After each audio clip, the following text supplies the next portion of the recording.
করতে হবে। তাহলে প্রথম ফ্যাক্টর হচ্ছে সুখী সমৃদ্ধ জীবনের, will make our life simple.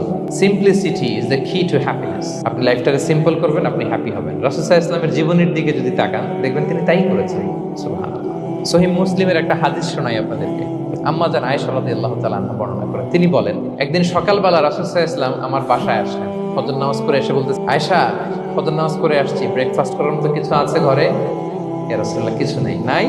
ঠিক আছে, আম ফাস্টিং, যাও আমি রোজা রাখলাম, রোজার নিয়ত করলাম। কত ইজি গোয়িং, কত সিম্পল বানিয়েছেন লাইফটা। আচ্ছা, আমরা হলে কি করতাম? একটু মিলাই নিজের সাথে। সাধারণত আমরা যেটা করতাম, আমরা অনেকে রেগে যেতাম। প্রিয় ভাইরা, ঘরে কিছু নাই মানে তুমি আগে জানাবা না আমাকে? হ্যাঁ, গত রাতে বললে তো কিছু নিয়ে আসতে পারতাম। সাধারণত এইভাবেই তো রিয়েক্ট করি আমরা, আগে জানাবা না কেন, আগে বলো না, রেগে যেতাম। অথবা বলতাম, আচ্ছা ঠিক আছে, এখন যে একটা কিছু ব্যবস্থা করি, দেখি কিছু পাওয়া যায় কি। এরকম অনেক ওয়ে খুঁজতাম।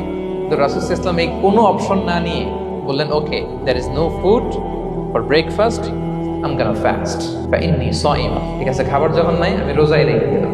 সুবহানাল্লাহ। এভাবে তিনি তার লাইফ লিড করেছেন। Make your life simple, you'll be happy.